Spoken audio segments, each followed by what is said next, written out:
नमस्कार, स्वागत है आप सभी लोगों का मालवीय एकेडमी के इस ऑनलाइन लर्निंग प्लेटफॉर्म पे। बीएलएलबी एस्पायरेंट्स के लिए एक बहुत ही इंपॉर्टेंट वीडियो। आपके बीएलएलबी कोर्स के लिए कौन कौन सी यूनिवर्सिटीज हैं, वहां पर उनकी क्या सीयूटी की क्राइटेरिया है, क्या एलिजिबिलिटी क्राइटेरिया है, इन सभी बातों को आप इस वीडियो में जानेंगे। किस तरीके से आप अपने यूनिवर्सिटीज को चूज करें, उनमें अप्लाई करें और साथ ही साथ आपको कौन सी यूनिवर्सिटी मिलने के चांसेस होंगे, वो सारी बातें आज हम लोग इस वीडियो में देख रहे होंगे। आज मैं आपको सारी यूनिवर्सिटीज दिखा दूंगा, सेंट्रल, स्टेट, डीम्ड, प्राइवेट, सभी यूनिवर्सिटीज। फिर जब मैं आगे आपके पास आऊंगा अगले वीडियो में, तो मैं आपको वहां पर यूनिवर्सिटी को रैंक वाइज बताऊंगा, कहां पर ज्यादा कट ऑफ जाएगी, कहां पे कम जाएगी, उस हिसाब से आपको रैंकिंग मिल जाएगी।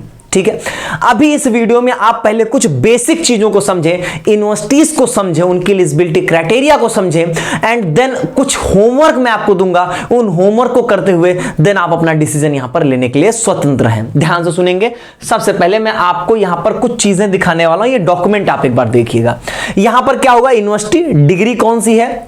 अब आप कहोगे सर बीएलएलबी तो है, बीएलएलबी के अलावा आपको बीबीएलएलबी और बीकॉम एलएलबी का कोर्स भी देखने को मिलता है। ठीक है, और यहां पर फिर आपका है सीयूटी की रिक्वायरमेंट्स क्या है, देन यहां पर आपकी एलिजिबिलिटी क्राइटेरिया है। अब मैं आपको जनरल बातें समझा दूं, बता दूं, उसके बाद इसको आप देखिएगा, यहां पे ध्यान से एक एक बातों को सुनिएगा। यहां पे सबसे पहली और सबसे मोस्ट इंपॉर्टेंट चीज ये समझ लीजिए, अगर मैं सीयूटी की रिक्वायरमेंट देखूंगा तो आपने अगर यहां पर एक लैंग्वेज दिया है, कम से कम एक लीगल दिया है और जनरल टेस्ट दिया है, तो मोस्ट ऑफ द यूनिवर्सिटीज के लिए आप एलिजिबल होगे। हाँ, किसी किसी यूनिवर्सिटी में इंग्लिश लैंग्वेज यहां पर कंपलसरी कर दिया है, तो जो English plus legal plus GT है वो तो मान के चलिए कि 90% यूनिवर्सिटीज के लिए एलिजिबल हो जाएंगे। कहीं कहीं पर जो है वो लीगल के साथ जो है वो कुछ ह्यूमैनिटीज डोमेन को भी जोड़ दिया, कहीं हिस्ट्री, ज्योग्राफी, कुछ ऐसे डोमेन्स को भी जोड़ दिया है। तो अब ये तो कभी नहीं कह सकता कि आप 100% यूनिवर्सिटी के लिए एलिजिबल हो जाएंगे, उसका तो कोई क्राइटेरिया ही नहीं है। लेकिन यह है कि अगर आप लैंग्वेज एक लीगल और एक जीटी दे रहे हैं तो काफी यूनिवर्सिटीज के लिए एलिजिबल है, उसमें भी अगर इंग्लिश लैंग्वेज है तो मोस्ट ऑफ द यूनिवर्सिटीज। अच्छा, एक दूसरी चीज, किसी भी यूनिवर्सिटी की बात करें, चाहे वो आपका सेंट्रल, स्टेट, प्राइवेट, डीम्ड कोई भी हो, फीस आपको यहां पर हाई मिलने वाली है। जब बीएचयू जैसी यूनिवर्सिटी में आपको 70,000 रुपए की फीस लगेगी, तो आप ये मान के चल लो सभी यूनिवर्सिटीज में आपकी फीस यहां पर हाई रहने वाली है। एक आध यूनिवर्सिटी होती है जो 20-25 हजार के रेंज में आएगी, नहीं तो आप सब यूनिवर्सिटी में मान के चलो 70,000, 60,000, 50,000 इसी के रेंज में आओगे। वहीं प्राइवेट में जाओगे तो फिर वो लाख में चले जाओगे आप सीधा सीधा। ठीक है, तो बीएलएलबी का कोर्स की फी कहीं नहीं कम होगी, इस बात को पहले ही मन में बैठा लीजिए। ये बात सबको क्लियर हो गई। दूसरी चीज, यहां पे सेंट्रल यूनिवर्सिटीज में ज्यादा ऑप्शंस आपको मिलेंगे नहीं, लिमिटेड ऑप्शंस हैं, लेकिन आपके लिए बेहतर ऑप्शंस हैं। अब देखो, मैं आपको बताऊं, जो सीट की मारामारी होती है ना, जो कंपटीशन रेट हाई देखने को मिलेगा, वो बीएचयू और एयू में मिलेगा। उसके बाद जो भी सेंट्रल यूनिवर्सिटीज हैं वहां पर आप रजिस्ट्रेशन जरूर कराएं, भले आपका मार्क्स कम है, क्योंकि वहां अगर आप सीयूटी की रिक्वायरमेंट्स को पूरा कर रहे हैं तब तो वहां पर आपके चांसेस जरूर बन रहे होंगे। No doubt central university of south Bihar में आसान नहीं होगा बीएलएलबी, ना ही आपको यहां पर गुरु घासीदास में चीजें बहुत आसान होंगी, है वहां पे भी कंपटीशन रहता है, लेकिन अपेक्षाकृत कम होगा। और एक बात यह भी मान के चलिएगा कि अगर आप रजिस्ट्रेशन कराओगे तो चांसेस आपके बन सकते हैं।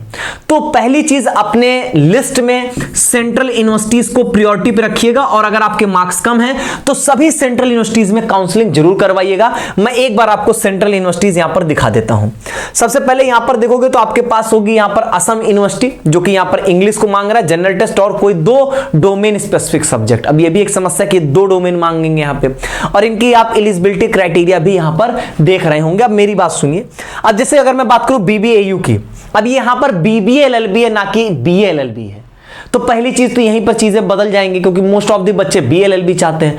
बहुत लिमिटेड बच्चे होंगे जो कि बीबीएलएलबी या बीकॉम एलएलबी चाहेंगे। ठीक है, तो ये आपके लिए एक तरीके से खत्म हो गया, ये है ही नहीं आपके लिए यूनिवर्सिटी। इसीलिए पहले अपने लिए यूनिवर्सिटी बनाइए कि आपके लिए कौन कौन सी है। बनारस हिंदू यूनिवर्सिटी में आपका है कोई भी लैंग्वेज लीगल जीटी, इसके लिए जरूर आप वैलिड हो जाओगे यहां पे। इसके बाद सेंट्रल यूनिवर्सिटी ऑफ कश्मीर की बात करोगे, यहां पर सिर्फ जनरल टेस्ट से हो जाएगा, लेकिन कई लोग कह देंगे हम कश्मीर ही नहीं जाएंगे, ऐसी बात आई, जबकि ऐसा कुछ है नहीं, लेकिन आप ऐसा सोच लोगे तो आपके लिए ये भी यूनिवर्सिटी कट जाएगी। तो पहले अपने लिए क्लियर करो, सेंट्रल यूनिवर्सिटी ऑफ पंजाब बहुत अच्छी यूनिवर्सिटी नहीं है, लेकिन जनरल टेस्ट से एडमिशन हो रहा है, बीएलएलबी की डिग्री मिल रही होगी। अपने ऊपर अगर आप चीजों को रखोगे, अपने तरीके से चीजों को, स्किल्स को डेवलप करोगे तो ऑप्शंस ठीक ठाक है आपका। Central university of south Bihar better है, जनरल टेस्ट इंग्लिश और लीगल स्टडीज से, देखो वही इंग्लिश वाली बात यहां पे फंस जा रही है, हिंदी वाले जो बच्चों को उनको नुकसान होगा। फिर यहां पर बीबीए एलएलबी भी है। फिर यहां पे हरि सिंह गौर विश्वविद्यालय, देखो बीए एलएलबी का कोर्स यहां पर होगा, कोई भी लैंग्वेज लीगल प्लस जीटी, ये काफी बेटर इन आपके लिए ऑप्शन होगा, इसके लिए आप जरूर ऑप्ट करेंगे। फिर यहां पर आपका गुरु घासीदास जाएगा, जो भी जनरल टेस्ट और लीगल स्टडीज से आपका हो जाएगा, ठीक है। इसका तो हेमवती नंदन बहुगुणा गढ़वाल यूनिवर्सिटी की बात करो, वो भी जनरल टेस्ट है यहां पे।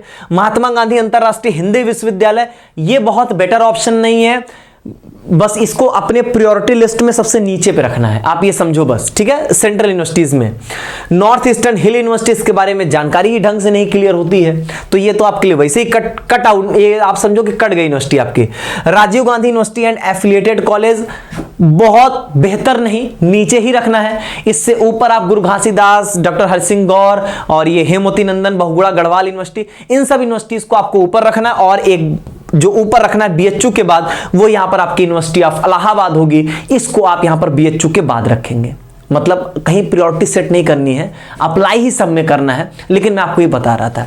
अगली बात यहां पर जब स्टेट यूनिवर्सिटी का आती है, तो एक तो बहुत कम ऑप्शंस हैं भैया। स्टेट यूनिवर्सिटी में बात ऐसी है कि अगर वो पर्टिकुलर यूनिवर्सिटी आपके स्टेट में है तभी उसके लिए ऑप्ट करना, नहीं तो मत करना, नहीं तो स्टेट यूनिवर्सिटी का कोई फायदा नहीं। एक तो रिजर्वेशन भी फंस जाता है और कोई मतलब नहीं अप्लाई करने का। तो अगर आपके स्टेट की यूनिवर्सिटी यहां पर आपको मिल जाए, जैसे यहां पर बरकतुल्ला है, देवी अहिल्या वाला यहाँ पे, फिर इसका आपका यहाँ पर ख्वाजा मोइनुद्दीन चिश्ती लैंग्वेज यूनिवर्सिटी है, ठीक है। नेताजी सुभाष यूनिवर्सिटी झारखंड है आपकी, ये विक्रम यूनिवर्सिटी, बहुत लिमिटेड यूनिवर्सिटी है स्टेट यूनिवर्सिटी जो कि बीएलएलबी कोर्स ऑफर कर रही हैं। तो इसमें अगर आपके स्टेट की यूनिवर्सिटी है तभी आप इसको ऑप्ट करेंगे, नहीं तो आप स्टेट यूनिवर्सिटीज को नहीं ऑप्ट कर रहे हैं, बहुत क्लियर। सेंट्रल यूनिवर्सिटी जरूर ऑप्ट करेंगे, मैंने आपको बता दिया है, लेकिन आप यहां पर जो है वो स्टेट यूनिवर्सिटीज ऐसे नहीं ऑप्ट कर रहे होंगे, इसका यहां पर आप ध्यान देंगे, ठीक है। इसके बाद अगर मैं बात करता हूं आपको डीम्ड यूनिवर्सिटी, तो इसके लिए जरूर जाना है इसके स्टेट के बाद, सेंट्रल स्टेट के बाद आप सेंट्रल के बाद यहां पर आप डीम्ड यूनिवर्सिटीज को फोकस करेंगे।